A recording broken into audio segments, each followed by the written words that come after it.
जानवी के puzzled expressions देखकर तुरंत ही विराज ने मुस्कुराते हुए कहा, जानवी, क्या बात है, तुम इतनी शॉक्ड स्टेट में क्यों चली गई? विराज, क्या तुम मुझे ये बताने की कोशिश तो नहीं कर रहे कि गुलमोहर गार्डन में अभी भी तुम्हारा घर है? लेकिन वो घर तो तुमने बेच दिया था ना? यार विराज, तुम मुझे कंफ्यूज मत करो, जल्दी बताओ। जानवी धीरे धीरे इम्पेशेंट होती जा रही थी। जब हम वहां पहुंचेंगे तो तुम्हें सब पता चल जाएगा, हल्की सी मुस्कान के साथ विराज ने कहा। हालांकि विराज ने अभी भी जानवी के सवालों का कोई जवाब नहीं दिया था। पता नहीं ये सब क्या चल रहा है, जानवी ने एक नजर विराज पर डालते हुए कहा, और इसी के साथ अपनी कार स्टार्ट करके उसे गुलमोहर गार्डन की तरफ मोड़ दिया था।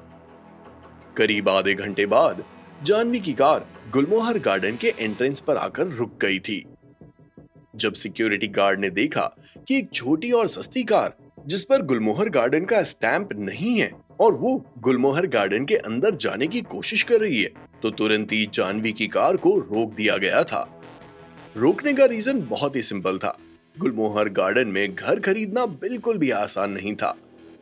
1 आर के यानी 1 स्टूडियो अपार्टमेंट की कीमत भी 3 करोड़ रुपए से शुरू होती है।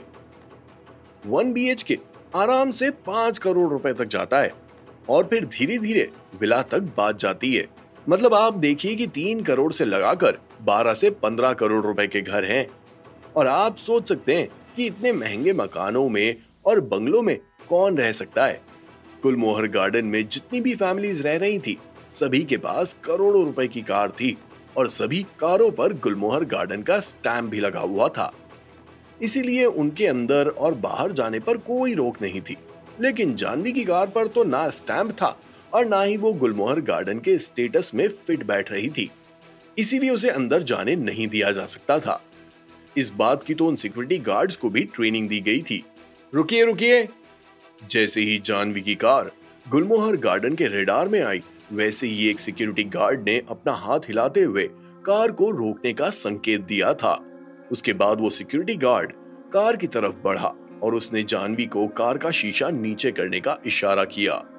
जैसे ही जानवी ने कार का शीशा नीचे किया, वैसे ही उस सिक्योरिटी गार्ड ने जानवी से पूछा, मिस, आप यहाँ किसे ढूंढ रही हैं? जब जानवी ने देखा कि सिक्योरिटी गार्ड ने उसकी कार को रोक दिया है, तो अचानक से जानवी नर्वस मोड में चली गई थी, क्योंकि बहुत अंतराल के बाद पहली बार जानवी ऐसे हाई एंड रेसिडेंशियल एरिया में कदम रख रही थी। जब ये गुलमोहर गार्डन जानवी का था, तब तो गली का कुत्ता भी उसके अंदर आ सकता था। लेकिन आज आज फोर्ड फीगो वालों को भी अंदर घुसने की इजाजत नहीं थी। ये देखकर जानवी को नर्वसनेस भी हो रही थी और साथ ही साथ काफी अजीब भी लग रहा था। विराज, ये सब क्या है? जब जानवी ने देखा कि वो सिक्योरिटी गार्ड उसे शक की नजरों से देख रहा है, तो तुरंत ही जानवी ने सारा खेल विराज के ऊपर डाल दिया था।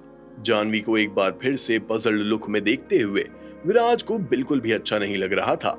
विराज ने तुरंत ही उस सिक्योरिटी गार्ड को देखा और अपना हाथ हिलाते हुए इशारा किया। वो सिक्योरिटी गार्ड जानवी की तरफ खड़ा था।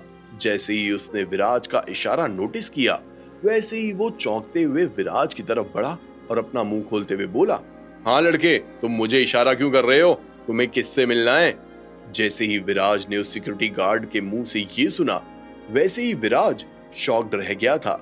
विराज ने सोचा था कि वो सिक्योरिटी गार्ड उसे पहचान लेगा, लेकिन विराज ने ये एक्सपेक्ट नहीं किया था कि गुलमोहर गार्डन का सबसे महंगा विला के मालिक होने के बाद भी उसे कोई पहचानेगा नहीं। ये तो वाकई में विराज के साथ कांड हो गया था। वैसे इस कांड से विराज की एक और चीज पता चली। ये सिक्योरिटी गार्ड्स किसी को भी शक्ल से नहीं जानते थे। बस महंगी कार और गुलमोहर गार्डन का ठप्पा ही इनके लिए सब कुछ था। यही अगर अभी विराज अपनी BMW में होता, तो ये सिक्योरिटी वाले उसे कुछ नहीं कहते, बल्कि सलाम ठोकते हुए उसे अंदर जाने देते। तुम्हारा मैनेजर कहाँ है? जैसे ही विराज के मुंह से ये शब्द बाहर आए, वैसे ही वो सिक्योरिटी गार्ड विराज को कोल्ड लुक के साथ घूरने लगा था। तुरंत ही उसने विराज से कहा, तुम हो कौन जो हमारे मैनेजर से मिलना चाहते हो? हमारे मैनेजर से मिलने के लिए पहले तुम्हें क्वालिफाइड होना पड़ेगा। वो छोटे लोगों से नहीं मिलते हैं। लगता है आजकल इन लोगों को अपनी मौत से डर नहीं लगता है।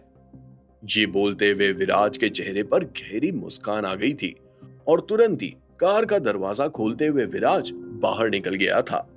जब उस सिक्योरिटी गार्ड ने देखा कि विराज कार से बाहर निकल आया है तो वो थोड़ा नर्वस हो गया था। हालांकि जब उस सिक्योरिटी गार्ड का ध्यान विराज के कपड़ों पर गया तो उसकी नर्वसनेस तुरंत ही गायब हो गई थी और 7 समंदर पार से अपने एटीट्यूड को वापस लाते हुए उसने अपना मुंह खोला। क्या तुम यहाँ पर कचरा उठाने आए हो? देखो, मैं तुम्हें पहले ही बता देता हूँ कि यहाँ पर बहुत अमीर लोग रहते हैं।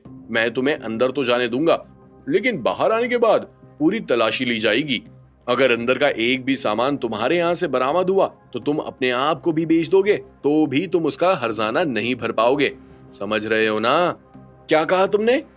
उस सिक्योरिटी गार्ड की बात सुनकर तुरंत ही जानवी ने पलटवार करते हुए कहा और उसे घूरने लगी। हालांकि उस सिक्योरिटी गार्ड को अभी भी सिचुएशन की सीरियसनेस का अंदाजा नहीं हुआ था। जानवी की बात सुनकर उस सिक्योरिटी गार्ड ने अपनी एक नजर जानवी पर डालते हुए कहा, मैडम, आप कितनी ब्यूटीफुल हैं। देखिए, आप इतने अच्छे कपड़े पहने हुए हैं। आप इस कचरे जैसे लड़के के साथ कैसे रह सकती हैं? क्या आपको इस लड़के से बदबू नहीं आती है? जैसे ही उस सिक्योरिटी गार्ड के मुंह से ये शब्द बाहर आए, वैसे ही 2 और सिक्योरिटी गार्ड्स जो कुछ ही दूर पर खड़े थे वो खिलखिलाते हुए हंसने लगे थे। क्या हो रहा है यहाँ पर? कोई कॉमेडी शो चल रहा है क्या? अभी वो तीनों सिक्योरिटी गार्ड्स हंस ही रहे थे कि तभी अचानक से पीछे से एक मिडिल एज्ड आदमी की आवाज सुनाई पड़ी। जैसे ही उन सिक्योरिटी गार्ड्स ने वो आवाज सुनी, वैसे ही उनके मुंह पर ताला लग गया था। तुरंत ही सिक्योरिटी गार्ड ने अपना मुंह खोलते हुए कहा, मैनेजर सर, हमने एक कचरे वाले को पकड़ा है जो गुलमोहर गार्डन में घुसने की कोशिश कर रहा था। कचरे वाला गुलमोहर गार्डन में? उसे यहाँ से जाने के लिए बोलो। ऐसे लोगों से ज्यादा बकवास करने की कोई जरूरत नहीं है। क्या अब मुझे तुम लोगों को ये सब भी सिखाना पड़ेगा? जिस इंसान को सिक्योरिटी गार्ड्स मैनेजर बोल रहे थे, उस मिडिल एज्ड आदमी का नाम जयदेव था। हाथ हिलाते हुए उसने सिक्योरिटी गार्ड्स को विराज को वहां से भेजने के लिए कहा और खुद भी वहां से जाने लगा था। ओए लड़के, सुन लिया ना मैनेजर साहब ने क्या कहा? तो अब तू खुद यहाँ से इज्जत से जाएगा या फिर तुझे यहाँ से भगाए? देख, दिमाग का दही तो कर मत। तेरे साथ में एक खूबसूरत मैडम है। हम उनके सामने लड़ाई झगड़ा नहीं करना चाहते हैं, इसलिए चुपचाप निकल ले। जैसे ही उस सिक्योरिटी गार्ड ने अपनी बात खत्म की, वैसे ही विराज ने अपना मुंह खोलते हुए कहा, क्या बात है जयदेव, तुम्हारी अथॉरिटी तो दिन पर दिन स्ट्रांग होती जा रही है। जैसे ही उस सिक्योरिटी गार्ड ने विराज के मुंह से निकले शब्दों को सुना, वैसे ही वो गुस्सा हो उठा था। तुरंत ही उसने अपना मुंह खोलते हुए कहा, साले कमीने, तेरी ये हिम्मत कि तू हमारे मैनेजर सर को नाम से बुला रहा है? वैसे तो सिक्योरिटी गार्ड ने अपना मुंह खोलते हुए विराज पर गुस्सा निकाल दिया था, लेकिन अपनी बात कहने के बाद अचानक से उसे एहसास हुआ कि कुछ तो गड़बड़ है। विराज को मैनेजर सर का नाम जयदेव कैसे पता है? अभी वो सिक्योरिटी गार्ड कंफ्यूज्ड होते हुए सोच ही रहा था कि तभी अचानक से मैनेजर जयदेव भागते हुए बाहर आया और आगे कुछ भी बोलने से पहले वो सीधा विराज के सामने जाकर रिस्पेक्टफुल अंदाज में खड़ा हो गया था। ओह, ये तो हमारे वीआईपी ओनर हैं। सर, आप कब आए? आपने मुझे एडवांस में क्यों नहीं बताया? जब उन सिक्योरिटी गार्ड्स ने मैनेजर जयदेव का फ्लैटरिंग एक्सप्रेशन देखा तो वो सभी स्टन रह गए थे। ये सब क्या चल रहा है? वीआईपी ओनर इन कपड़ों में? सभी सिक्योरिटी गार्ड्स के मन में कुछ इसी तरह से सवाल आए थे, लेकिन मैनेजर जयदेव के एक्सप्रेशन देखने के बाद किसी में भी ये सवाल पूछने की हिम्मत नहीं थी। अब उन्हें भी लगने लगा था कि किसी की भी आइडेंटिटी को नॉर्मल कपड़ों से जज करना बिल्कुल भी सिंपल नहीं है। जयदेव, इन सिक्योरिटी गार्ड्स को तुम ही सिखा रहे हो ना? तुम मुझसे ज्यादा स्नॉबिश कैसे हो सकते हो? क्या अगली बार तुम मेरी BMW और रोल्स रॉयस को अंदर नहीं घुसने दोगे? जैसे ही विराज के मुंह से ये शब्द बाहर आए, वैसे ही मैनेजर जयदेव पूरी तरह से एम्बैरेस्ड हो गया था। तुरंत ही उसने मुस्कुराते हुए विराज से कहा, रेस्पेक्टेड वीआईपी ओनर, ये आप कैसी बातें कर रहे हैं? मैं तो इन्हें हमेशा सिखाता हूँ कि हमें सभी से इक्वली तरीके से पेश आना चाहिए। गेस्ट को भगवान समझना चाहिए। शायद इन लोगों पर मेरी बातों का असर नहीं पड़ रहा है। आप परेशान मत होइए, मैं फ्यूचर में इन्हें सब कुछ अच्छे से सिखा दूंगा और आगे से आप भी हमेशा सेटिस्फाइड रहेंगे। जो भी तुम बोल रहे हो ना, मैं उसे अपने दिमाग में याद रखूंगा। अगर फिर से ऐसा कुछ दोबारा हुआ तो फिर देखो मैं तुमसे किस तरह से डील करता हूँ। कड़क अंदाज में अपनी बात रखने के बाद विराज फिर से फोर्ड फीगो में जाकर बैठ गया था और जानवी को कार स्टार्ट करने का आदेश भी दे दिया था। जब जानवी की कार सिक्योरिटी एरिया को पार करके गुलमोहर गार्डन के अंदर बढ़ गई, तभी एक सिक्योरिटी गार्ड ने मैनेजर जयदेव से फुसफुसाते हुए कहा, सर, मैनेजर सर, ये आदमी कौन था? कौन? ये वो था जिसे ऑफेंड करने की औकात नहीं है तुम्हारी। क्या तुम जानते हो कि हमारे गुलमोहर गार्डन का सबसे महंगा विला किसने खरीदा है? जैसे ही जयदेव के मुंह से ये शब्द बाहर आए, वैसे ही वो सिक्योरिटी गार्ड पूरी तरह से कंफ्यूज्ड हो गया था। अपनी दोनों बाहों को ऊपर उठाते हुए उसने मुंह खोला। ये वो नहीं हो सकता, है ना? जयदेव ने तुरंत ही अपना मुंह खोलते हुए कहा, कांग्रेचुलेशन, तुमने एकदम सही पहचाना। हालांकि वो लोग तो गुलमोहर गार्डन में घर अफोर्ड नहीं कर सकते थे, क्योंकि गुलमोहर गार्डन का सबसे छोटा घर भी करोड़ों रुपए का था। एक आम आदमी तो गुलमोहर गार्डन के बारे में सोच भी नहीं सकता। और आज उन्हें जो सबक मिला था उसके बारे में सोचते हुए एक सिक्योरिटी गार्ड ने कहा, लगता है कि वो इंसान वाकई में असली अमीर है। भले ही वो एक सस्ती सी कार में था और भले ही उसने गंदे कपड़े पहने थे, लेकिन उसकी अमीरी पर शक करना, इसमें कोई सेंस नहीं बनता। आज पता चला कि इंसान के कपड़े और उसकी कार अमीरी नहीं दिखाती है। तुम क्या जानते हो? इसे ही तो कहते हैं लो प्रोफाइल मेंटेन करना। अगर तुम लोग हजारों रुपयों के कपड़े भी पहन लोगे तो भी किसी को यकीन नहीं होगा कि वो कपड़े असली हैं या नहीं। अमीरी यही तो होती है, जो दिखती है वो अमीरी नहीं।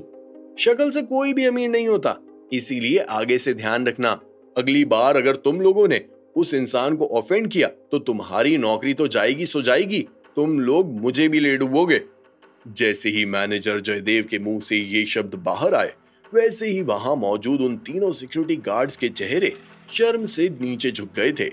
ये देखकर एक बार फिर से जयदेव ने उन्हें कठोर वार्निंग देते हुए कहा, आखिरी बार बोल रहा हूं, अगर तुम किसी सिचुएशन में अटक जाओ, कोई सिचुएशन समझ नहीं आए, तो मुझे सबसे पहले बुलाना, वरना अगर उस इंसान की तरह किसी और को भी ऑफेंड कर दिया ना, तो भी रिजल्ट्स वही निकलने वाले हैं, सस्पेंड या फिर हमेशा के लिए घर बैठो। समझ गए जयदेव सर? मन ही मन वो सिक्योरिटी गार्ड्स बहुत ही ज्यादा रिलैक्स्ड फील कर रहे थे, क्योंकि मैनेजर जयदेव सही समय पर वहां आ गया था और उन लोगों को बिगड़ती हुई सिचुएशन से बचा कर ले गया था।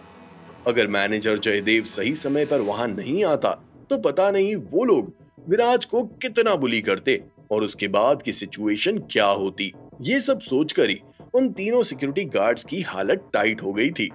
विराज ने जानवी को इस ऑकवर्ड सिचुएशन से तो बाहर निकाल दिया, लेकिन अब जब जानवी को पता चल गया है कि विराज वीआईपी ओनर है, तो उसका रिएक्शन क्या होगा? जानवी कितने सवाल करने वाली थी और क्या विराज उन सभी सवालों का जवाब दे पाएगा? क्या विराज जानवी को अपनी रियलिटी के दर्शन करवाएगा? क्या हमें पास्ट में क्या कुछ हुआ है उसके बारे में पता चलेगा? आखिर जानवी को ऐसा क्यों लगता है कि विराज अब अमीर नहीं है?